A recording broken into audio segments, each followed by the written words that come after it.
Students, तो आज हम पढ़ने वाले हैं सैलिनाइजेशन। देखिए, जो इन्वायरमेंटल साइंस में जो भी इन्वायरमेंटल साइंस रखने वाले हैं एफआरओ में यानी फॉरेस्ट रेंज ऑफिसर में, तो उनके लिए बहुत ही सूटेबल नोट्स मैंने हर टॉपिक का प्रिपेयर कर दिया है। बहुत जल्द आपको पीडीएफ के रूप में ये उपलब्ध होंगे।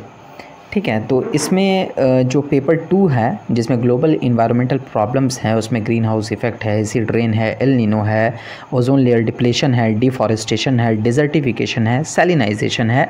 उसी क्रम में आज हम सैलिनाइजेशन को यानी लवणीकरण को पढ़ने वाले हैं। ठीक है, तो डिज़र्टिफिकेशन को मैंने करा दिया है क्लास, आप देख सकते हैं। El Nino, ozone layer depletion, green house effect सभी को करवा दिया है, एसिड रेन को भी करवाया है।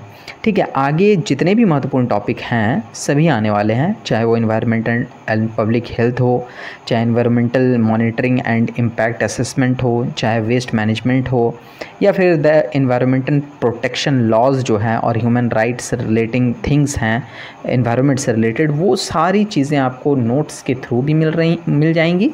और क्लासेस मैं जो लूँगा तो आपके वो उसमें भी क्लैरिटी आ जाएंगी। ठीक है, तो मैं ऐसे तो बोर्ड पे लूँगा, लेकिन आपको नोट्स भी दिखाता चलूँ कि किस टाइप से प्रिपेयर हुआ है। बहुत ही मेहनतों के बाद, बहुत सारे सोर्सेज़ को इकट्ठा करने के बाद, विभिन्न सोर्सेज से लिया गया है इसमें जो भी मटेरियल है। तो आज हम सैलिनाइजेशन पढ़ रहे हैं। तो देखिए, ये है क्या सैलिनाइजेशन यानी लवणीकरण। यह एक ऐसी प्रक्रिया है, ये एक ऐसी स्थिति है, ठीक है, मृदा के ख़राब होने की स्थिति है लवणीकरण। यह एक ऐसी स्थिति है जिसमें मिट्टी में घुलनशील लवणों यानी नमक वाले जितने भी सॉल्ट वाले चीज़ें हैं, ठीक है ना, तो मृदा में यानी मिट्टी में जो भी घुलनशील लवण हैं उनकी मात्रा बढ़ जाती है। सॉइल में लवणों की मात्रा बढ़ जाती है, जिससे मिट्टी की उर्वरता कम हो जाती है एवं कृषि उत्पादन पर इसका नकारात्मक प्रभाव पड़ता है। यह समस्या शुष्क अर्ध शुष्क क्षेत्रों में अधिक पाई जाती है, जहां वाष्पीकरण अधिक होता है एवं पानी की कमी पाई जाती है। वहां पे क्या होता है, एयर वेपोरेशन बहुत ज़्यादा होता है, वाटर वेपोराइजेशन।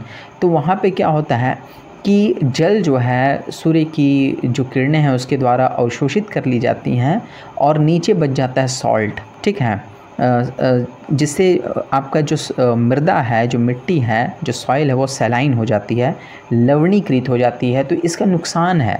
लवणीकरण मतलब मृदा की उर्वरता, मृदा की जो उपजाऊपन है उसमें ह्रास होना है। क्योंकि कोई मिट्टी अगर लवणीकृत हो जाएगी तो उससे बहुत सारे नुकसान होंगे। उससे फसल बर्बाद होगा, फसल जो है लवणीकृत मृदा में जीवित नहीं रह सकता है, बहुत दिक्कत उसको होती है। उसके जड़ों के द्वारा पोषक तत्वों को अवशोषित करने में, जल का अवशोषण करने में बहुत बाधा पहुंचती है। वो आगे हम देखने वाले हैं कैसे क्या है, नोट्स में एक एक चीज़ मेंशन किया हुआ है। तो यह एक गंभीर पर्यावरणीय समस्या है जिससे कृषि में ह्रास आता है, कृषि उत्पादन में लॉस होता है, पीने योग्य पानी की उपलब्धता एवं पारिस्थितिक तंत्र और कृषि इससे प्रभावित होता है। लवणीकरण मुख्यतः 2 प्रकार से होता है। एक तो मानव जनित है, ठीक है, जिसमें हर चीज़ को बर्बाद करने में मानव का बहुत बड़ा रोल है भी। ठीक है, प्राकृतिक लवणीकरण भी होता है। प्राकृतिक कैसे होता है, जब देखिए यहाँ पे ये जो लिखा हुआ है इसका सार यही है कि वाष्पीकरण अधिक हो, वर्षा कम हो, वही लिखा हुआ है। यह तब होता है जब प्राकृतिक प्रक्रियाओं के कारण मिट्टी या पानी में नमक की मात्रा अत्यधिक बढ़ जाती है।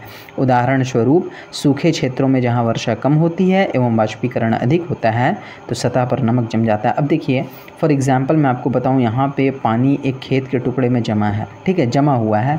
तो यहाँ पे अत्यधिक जहाँ पे वाष्पीकरण होता है गर्म क्षेत्रों में, वहाँ पे ये पानी तो वाष्पीकृत होकर निकल जाएगा। तो नीचे क्या बचेगा, लवण बचेगा, ठीक है ना, लवण बच जाएगा, जिससे खेती में प्रॉब्लम आता है, मृदा इससे ख़राब होता है। क्या क्या प्रॉब्लम होता है सब नोट्स में आपके मेंशन किया हुआ है। तो देखिए, एक मानव जनित जो लवणीकरण है वो कैसे कैसे होता है। तो अनुचित सिंचाई तकनीक में क्या क्या प्रॉब्लम्स होते हैं वो आगे देखने वाले हैं। औद्योगिक कचरा निपटान से भी, उद्योगों को कचरा सही से हम नहीं निपटान करेंगे अगर, तो जो है ये खेतों में नदियों नालों के थ्रू पहुंच जाता है और वहाँ पे मृदा लवणीकरण का कारण बनता है। भूजल का अत्यधिक दोहन, जहाँ पे हम भूमिगत जल का अत्यधिक दोहन करते हैं वहाँ की मृदा भी सैलाइन हो जाती है, वो भी आगे हम देखने वाले हैं कैसे। तो लवणीकरण का मेन कारण क्या क्या है वो हम देख लें पहले।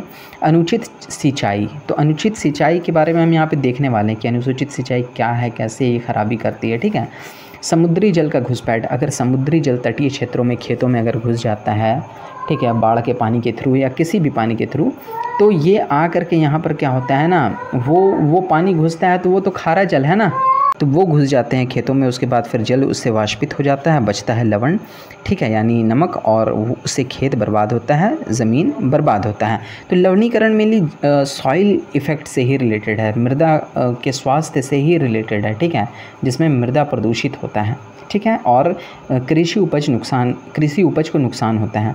खनिज चट्टानों का अपक्षय, कुछ खनिज चट्टान ऐसे हैं जिनका वायु अपर्दन या फिर जल अपर्दन के द्वारा जब अपक्षयन होता है तो इसमें भी जो लवण होते हैं वो भी खेतों तक पहुंचते हैं। जलवायु परिवर्तन तो एक बहुत बड़ा कारण है ही, जिससे तापमान बढ़ रहा है तो खेतों में नमी कमी हो रही है तो खेत जो है वाष्पीकृत हो जा रहे हैं, वहाँ से पानी, और बच रहा है लवण, ठीक है। भू उपयोग में परिवर्तन हो गया है अभी बहुत ज़्यादा, जिसके कारण भी लवण की मात्रा बढ़ रही है, लवणीकरण की प्रक्रिया बढ़ रही है। प्राकृतिक जल निकासी का अभाव, देखिए जब खेत में पानी भर जाएगा, ठीक है, कोई खेत का टुकड़ा है उसमें पानी भर गया है और वहाँ से जल निकासी का कोई व्यवस्था नहीं है, तो जल अगर निकल जाता तो उसके साथ जो भी लवण है वो निकल जाते, लेकिन जल ठहर गया तो फिर वाष्पीकृत हो गया तो नीचे लवण छोड़ देता है। तो जल निकासी का अभाव रहने से भी लवणीकरण यानी सैलिनाइजेशन की प्रॉब्लम बढ़ती है। भूजल का अत्यधिक दोहन, भूमिगत जल का अत्यधिक जब हम दोहन कर लेते हैं तो भी लवणीकरण की प्रक्रिया होती है और लवणीकरण बढ़ता है।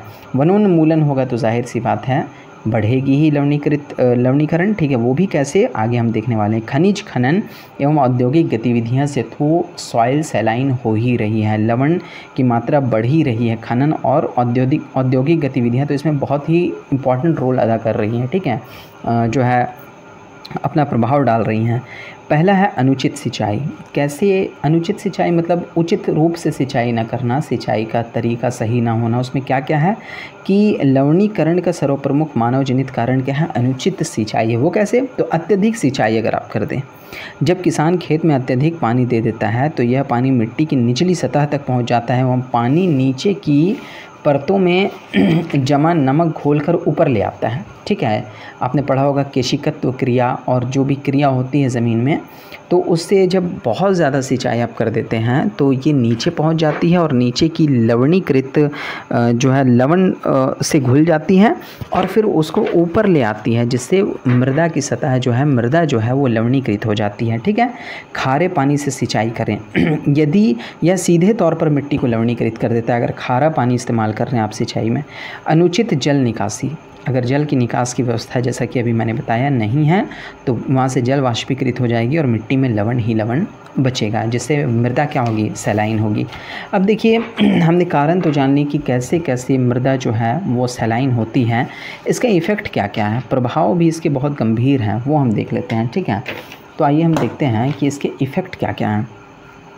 लवणीकरण मिट्टी में लवणों का जमाव है, जिससे पौधों की वृद्धि एवं कृषि उत्पादकता में हानिकारक ही होता है।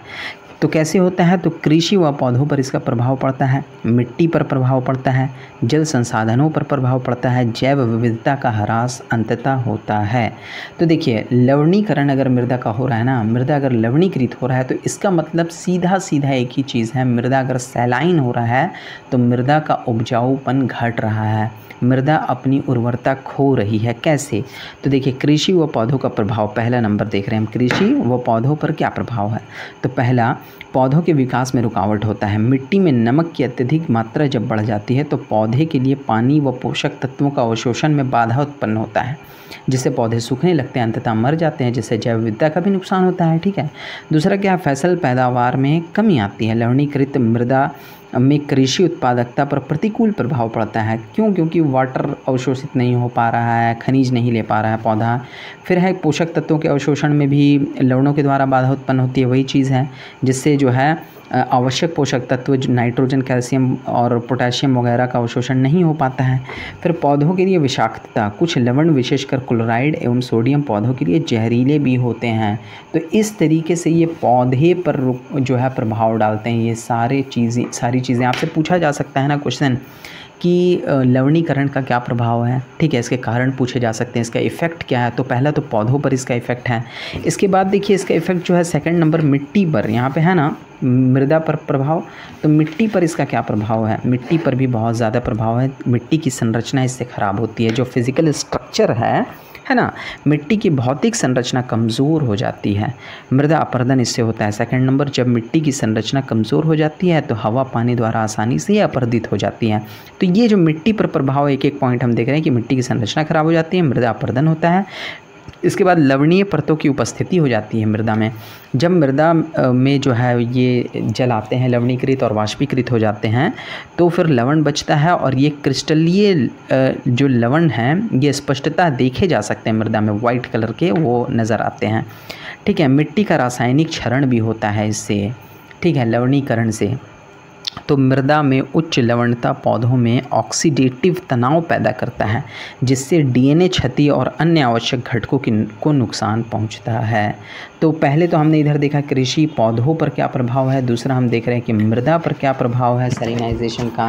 अगर सॉइल सैलिनिटी बढ़ती है तो मिट्टी पर क्या क्या प्रभाव है। तो ये मिट्टी का रासायनिक क्षरण भी होता है, भौतिक क्षरण भी होता है। ठीक है, मिट्टी की अवशोषण क्षमता में ह्रास हो जाता है। ठीक है ना, मिट्टी में चूँकि लवण जमा होता है इसीलिए मिट्टी पानी को सोख नहीं पाती है, जिससे अगर बाढ़ आया तो ये अवशोषण नहीं कर पाएगा भूमि पानी को, और जिससे बाढ़ से डूब जाएंगे क्षेत्र। जैसे पंजाब वगैरह में भी सॉइल सैलिनिटी का थोड़ा बहुत तो प्रॉब्लम होगा ही, क्योंकि वहाँ पे बहुत ज़्यादा उर्वरक और ये सब चीज़ इस्तेमाल होते थे उत्पादन में, जिससे सैलिनिटी बढ़ती है, लवणीकरण बढ़ता है। जिससे अभी पानी जब घुसा पंजाब के मैदानी इलाकों में तो मृदा भी उतना सोख नहीं पाई, है ना, जिससे मृदा जो है पानी ऊपर ही रह गया और बहुत ज़्यादा बाढ़ का संकट भी मंडरा गया। तो ये केवल एक ही कारण नहीं, बहुत सारे ऐसे कारण भी हैं वहाँ। ठीक है, लवणीकरण के कारण मरुस्थलीकरण होता है। कैसे होता है ये मरुस्थलीकरण का? आपने वीडियो देखा है, नहीं देखा है तो देख सकते हैं। लवणीकरण अगर होगा तो मतलब मृदा का उपजाऊपना ख़त्म हो रहा है, और मृदा अगर अनुपजाऊ हो रही है तो मरुस्थलीकरण होगा। मरुस्थलीकरण मतलब डिजर्टिफिकेशन। डिजर्टिफिकेशन का मतलब भी वही है कि मृदा जब अपनी उपजाऊपना को खो देती है, अपनी उपजाऊपन को खो देती है। ठीक है, तो ये हमने मिट्टी पर प्रभाव देख लिया। इसके बाद जो है बहुत सारे ऐसे यूएनओ के तथ्य मैंने ऐड ऑन किए हुए हैं इसमें। ठीक है, वो आपको इसमें नोट्स में मिलेंगे। अच्छा, कुछ कारण और भी मैंने फाइंड आउट करके दूसरे सोर्सेज से यहाँ पे लिखे हैं। कम वर्षा भी इसका कारण है। अगर वर्षा कम होगा तो क्या होगा, वाष्पीकरण अधिक होगा ना। वर्षा नहीं होगा तो वाष्पीकरण अधिक होगा, वाष्पीकरण होगा तो लवण की मात्रा बच जाएगी। उच्च वाष्पीकरण दर, है ना, अत्यधिक अगर वाष्पीकरण हो रहा है तो भी लवणीकरण होगा। नमक युक्त जल से सिंचाई, समुद्र का स्तर बढ़ जाना, तटीय क्षेत्र में नमकीन हवाएं चलना, समुद्री जल का प्रवेश कर जाना, उर्वरकों का अनुचित प्रयोग यानी अत्यधिक नाइट्रीकरण से मृदा अम्लीयता बढ़ जाती है। तो ये सब कुछ अन्य कारण भी हैं। प्रभाव हम देख रहे थे ना, तो प्रभाव में मिट्टी पर प्रभाव देख रहे थे, तो इससे मृदा का कटाव होता है, मैंने बता दिया। बाढ़ का खतरा बढ़ जाता है, चूँकि मृदा की जल धारण क्षमता जो है ख़त्म हो जाती है। क्यों ख़त्म हो जाती है?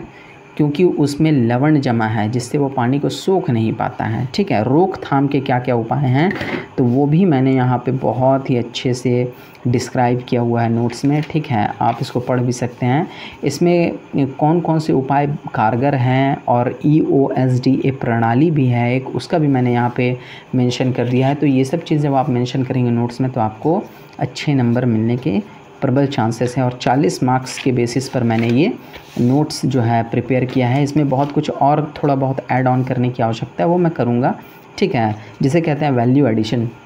तो देखिए, मैंने इस नोट्स को मेनली प्रिपेयर किया है कॉज इफेक्ट एंड प्रिवेंशन पर, यानी कारण क्या क्या है अगर सैलिनाइजेशन है तो इसके, और इन्हीं डायमेंशंस पर क्वेश्चन भी आपसे बनेंगे कि अगर सैलिनाइजेशन आपका टॉपिक है तो सैलिनाइजेशन के कारण क्या क्या। पहले तो ये है क्या, दूसरा इसके कारण क्या है, कॉज, इसका प्रभाव क्या है, और इसको रोकथाम करने के क्या उपाय हैं। इन 3 डायमेंशंस को कवर करके मैंने नोट्स बनाए हैं। तो PDF के थ्रू बहुत जल्दी हमारा जो है PDF आने वाला है। एक बहुत ही नॉमिनल चार्ज में रहेगा, नाम मात्र का चार्ज रहेगा, बहुत ज़्यादा हम आपसे नहीं लेने वाले हैं, और बिल्कुल अपनी मेहनत की चीज़ बस लेने वाले हैं। तो आप जो है उसको ले करके फ़ायदा उठा सकते हैं। और जो क्लासेस हैं वो मैं बोर्ड पे लूँगा ताकि आपके कंसेप्ट वहाँ पे क्लियर हो जाएं। तो इसी तरीके से हमारे वीडियोस आते रहेंगे, आप हमसे जुड़ करके इसका लाभ उठा सकते हैं। तो मिलते हैं किसी नेक्स्ट टॉपिक के साथ नेक्स्ट वीडियो में। आज के लिए इतना ही, thank you. Please subscribe, please share, and please like.